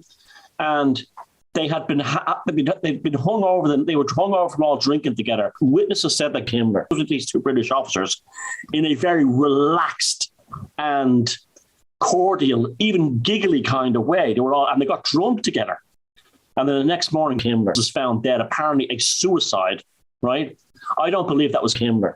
And I believe that Himmler survived the war. And I'll tell you why. I think he was a Mason. And I think that's the big secret there. And what that was a body double. They found they found a German prisoner of war, some poor bastard who lived nearby, who said, he looks kind of like Himmler. And they took him over to the place, and the body had wounds suggesting he was beaten to death. So I believe Himmler escaped, and I think the big, amazing secret of all that stuff, and this is why the Masons have been, so we weren't the Nazis, we weren't like them. The big secret the dirty secret of World War II regarding the Masons is Himmler was a Mason. And that's why he was cocky and arrogant, and he was meeting up with Lodge brothers from England when he went to Bavaria. And that's who he met up with. And that's why on the final nights he was seen in his house drinking and partying with British officers.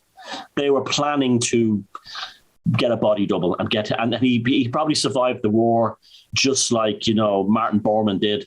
And, what's his name? Mengele did. A new identity somewhere, south of anywhere. I think Himmler was a Mason, and that's why he was cocky and didn't give a shit towards the end. He wasn't worried. While all the rest of them were committing suicide or terrified or hiding, he was arrogantly going down under disguise. Now, the disguise was probably in case he was caught by Russian troops, Soviet troops. He could say, I'm just a regular demobilized policeman. but there was an arrogance there and a cocking. People said, "Look, you're fucked. Hitler wants you dead," and Hitler probably at the very end realized when Himmler betrayed him at the very end that's why they banned Masonry in the Reich, because he was a Mason all the time. Wow.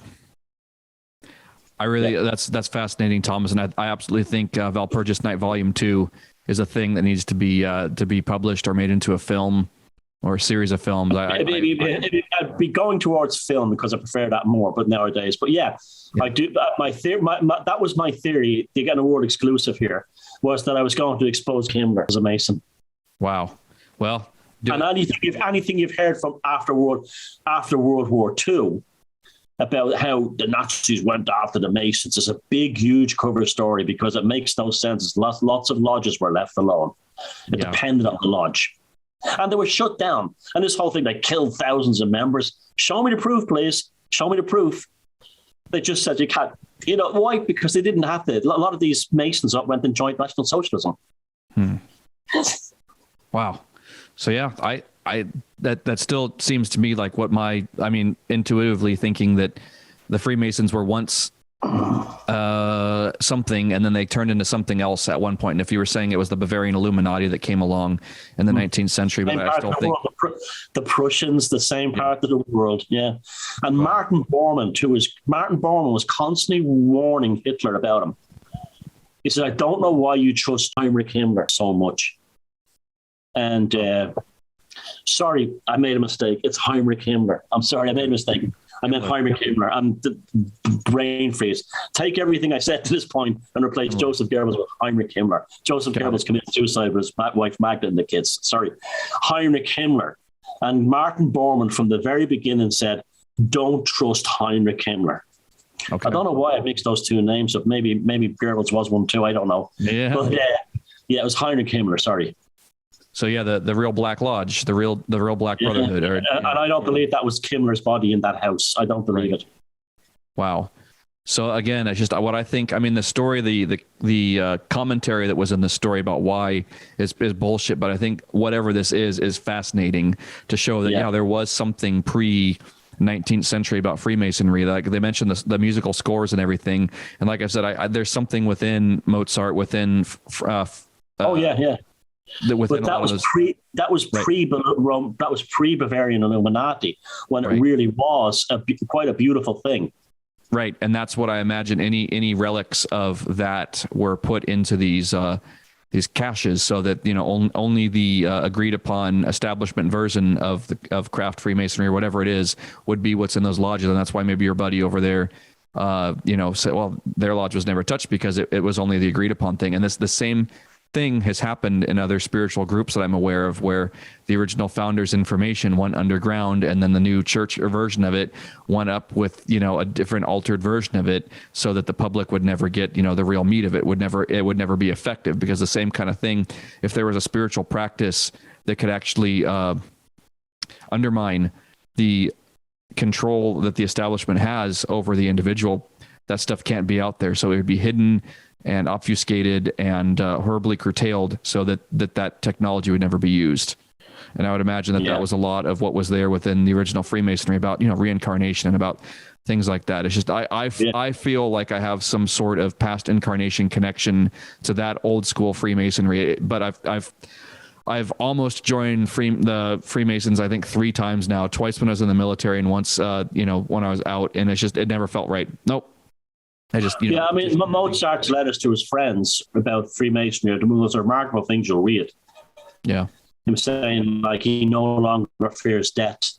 Life goes on. I've seen absolute proof of life after death. And this is what he was thinking. Want the plebs to find this out. So anything like that will be infiltrated. It's just like the Dark Druids thing in the past, the Dark Witch Doctors. Anything that can be good will be corrupted. We hear the story over and over again. Anything, it's just like Scientology or Hubbard anyway. It'll be anything that can be useful to ordinary people is taken over and trashed.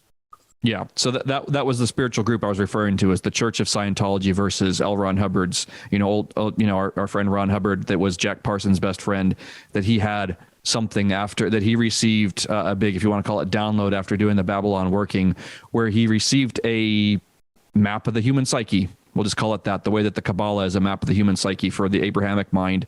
Ron Hubbard received a map of the human psyche from the point of view of someone born in 1911 in the United States who served as a naval officer. So his way of using language, his way of looking at life, he received it in that way that made sense to him and published a map of the human psyche in that way that worked very effectively for many people.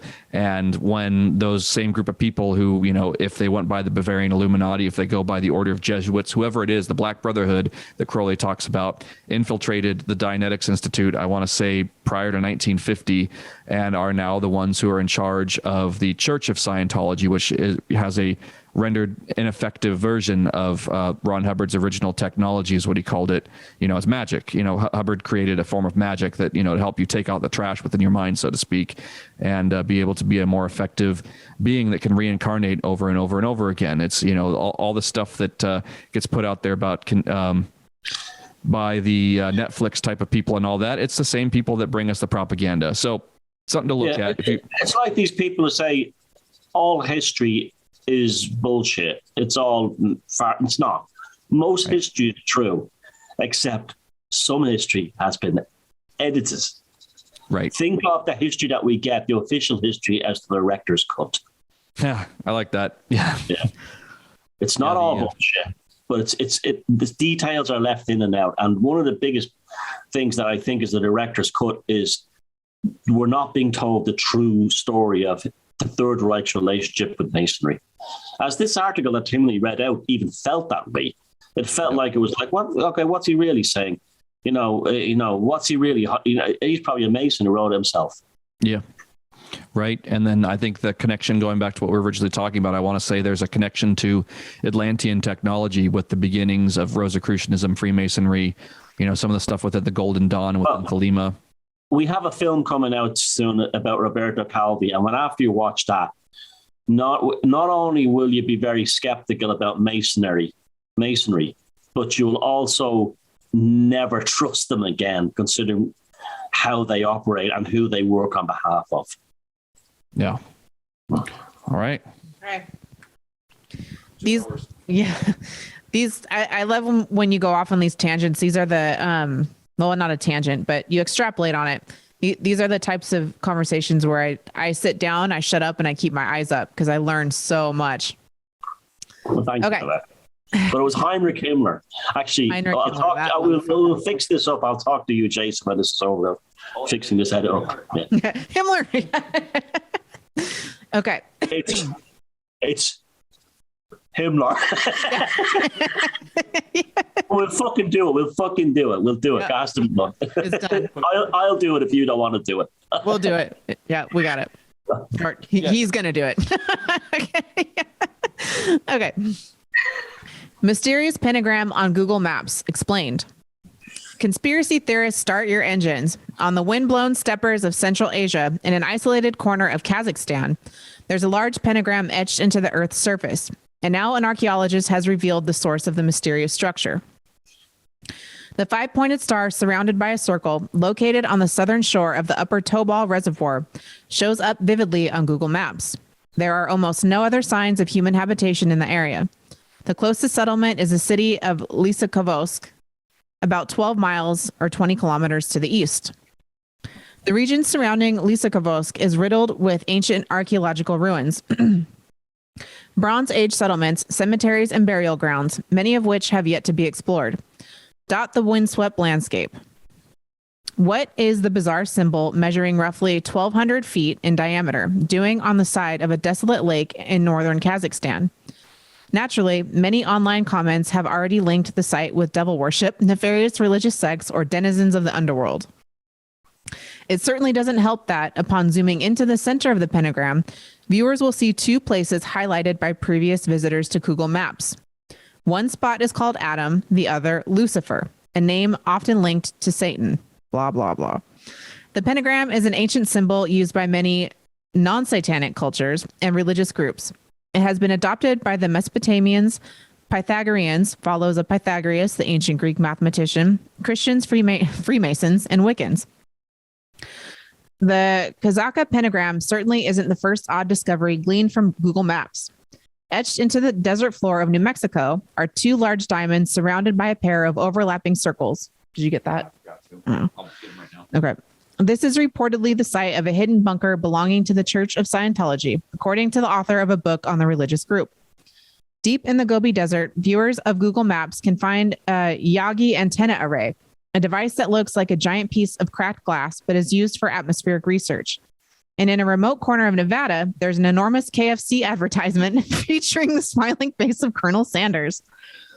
Though it's difficult to discern from an aerial photograph exactly what the Kazaka pentagram is. Okay. This is what the person said. It is an outline of a park made in the form of a star. Usmanaova told Live Science. The star was a popular symbol during the Soviet era. Kazakhstan was part of the former Soviet Union until its dissolution in 1991. Stars were often used throughout the Soviet Union to decorate building facades, flags, and monuments. Indeed, several online comments have suggested the site is an abandoned Soviet era campground. The star in the lakeside park is marked by roadways that are now lined with trees. Additional images of the site, now abandoned and overgrowth with weeds, can be seen at EnglishRussia.com. So another some parallels. That's it. There. That's the correct answer. I first heard about it about six years ago from James Swaggart. He showed me the picture when it was first found, and he says, "What do you think this is?" I said, "Well, it's intriguing, but is that picture the correct orientation? Has they moved it into that position to make the pentagram point down to look spooky?" So there, I put this out on social media. This is fascinating, and one of my comfort angels from that part of the world contacted me and said, when we were kids, we used to do things like that. They would have these like Soviet or these like Marxist youth groups, and you'd go into the countryside and you'd plant trees in the shape of a star representing the red star of communism, or the hammer and sickle.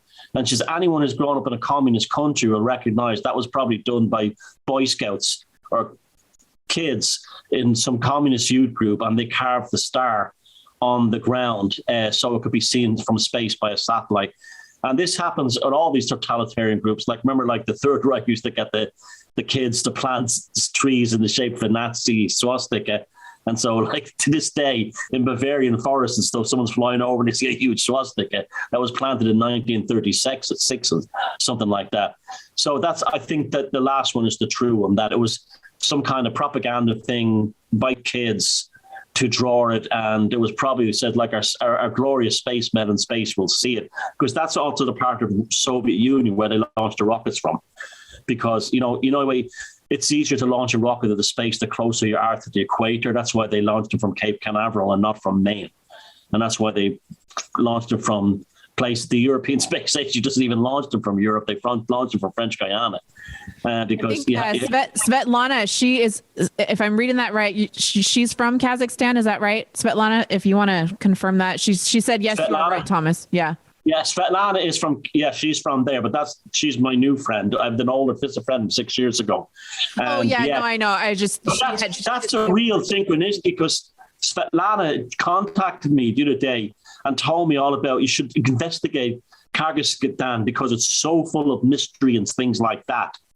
And she grew up there, and now you have the story about it. Again, the synchronicity is flying. And funny enough, Svetlana also lives near the Echtenstein in Germany, and she's very interested that, because she contacted me through that. In fact, we have to thank her, because the night we released Liber Providence, they did a little ritual at the Echtensteiner Forest as it was being released. Wow. Her and our neo-pagan friends in Germany. Wow. So all the tangents all coming together. But yeah, it was a very nice lady from Bosnia who told me this. She says, "Oh no, Thomas, look, if you grew up in a communist country, we did things like this all the time as kids. They made us carve stars or camera and sickle and plant them in plants." And that's what that is. Yeah. Wow. And then mystery solved. Yeah. And then synchronistically in the chat earlier, people were talking about the revolution going on in Kazakhstan right now. Yeah, before we even read this. So synchronistic that was already in the zeitgeist before T even read the story. So yeah, the syncs are off the chart today. And then Yeah, the thing that they said about the two overlapping circles with the diamonds and them being somehow Scientology related, being someone who has read all of Hubbard's published work, there's nothing in Hubbard's work about that symbol at all. And I'm it's neo-pagan. Yeah, it's neo-pagan, or it's something.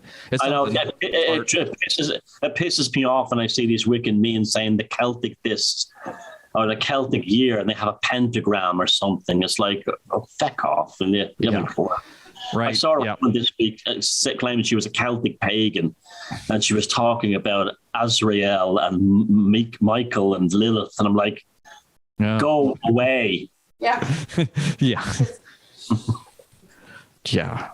But yeah, I'm digging this week in Strange. We've gotten 2 hours into this so far, and I think we still have about 60 people live watching us right now. But yeah, the way that these threads of all the stories come together and tie nicely together, this isn't planned out consciously. We're working with we're working with something. There's some forces out there that we're tapping into, and like I said, I've just been really enjoying the vibe in the tribe right now, and looking forward to this weekend's pub where we make it a dream special. What was the title you guys came up with? Dreaming Out Loud. Yeah. It's from a U2 song, I think. I want to dream out loud. I think, yeah. It's a line of the U2 song, I think. Awesome. Yeah. And then Thomas, if you make a graphic for that, I'll put it in the invite for the pub when I put it into Facebook later today or tomorrow. I'll make the invite for everyone. And please, if you haven't been on the pub yet, send me a DM, send Timony a DM. Actually, just reach out to me because I'll be the one making the link for it. But yeah, if you reach out to Timony, that's cool too. And with that, we usually have the usual suspects there. It's not limited to them. I've said before, if we have 15 people who want to come on, we can rotate people in. If you have to show up later, that's cool. If you can only come by for 15 minutes and say hi, that's great as well. So as long as the only thing we ask is you be willing to appear on camera, have a microphone, and you stick to using the proper vernacular so you don't get kicked off of Facebook or YouTube. So say needlecraft, not the V word, and things like that. And then that's really, as long as we stay on topic and be respectful, it's all good. So we'll have that ready for you guys here in a couple of days. The invitation for it for Sunday at 1 p.m. Pacific time, 9 p.m. Irish. And that is a wrap for the 27th episode of The Week in Strange. I thought it was great. Yeah, that was great. Except for my brain fart with Heinrich Himmler. Yeah, it was great. It's okay. The voiceover is going to make it. Cool. It's going to be great. I knew yeah. But Thomas, have you ever seen the sitcom Father Ted? No.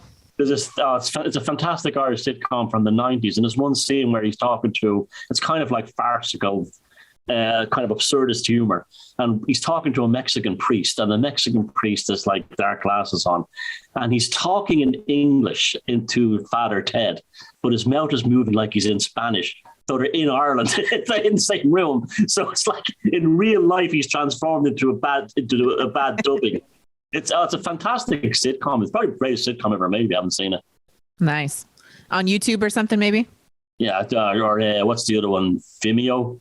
But if you watch the one about the racism and the Nazis, it's the one that it's a masterpiece of television where they actually think Father Ted gets mistaken for a neo-Nazi, and he has to spend the rest of the episode proving he isn't. And it turns out that the island that they're living on in Ireland, off the coast of Ireland, there's actually Nazis who escaped from the war on the islands when he's trying to explain to people we're not racist around here. It's fucking fantastic if you haven't seen it. All right. We'll put that on the list. All right, you guys. Thank you so much for everything you contributed in the comment section. It gives us things to talk about, and I love to see you all talking amongst yourselves. It's wonderful. Thank you so much. We will see you all Sunday for the pub. And then again, thank you to all the Patreon people, the subscribers. Please share everything. We're trying to think of something really, really cool and fun and daring. And I don't know, when we get to maybe 20,000 subscribers. So brainstorm some crazy shit you'd like to see us do. I don't know. We'll come up with something. So please share and all that stuff. It really helps us out a lot. And we appreciate you guys. So have a fantastic rest of your week and keep it strange. Bye-bye, everybody.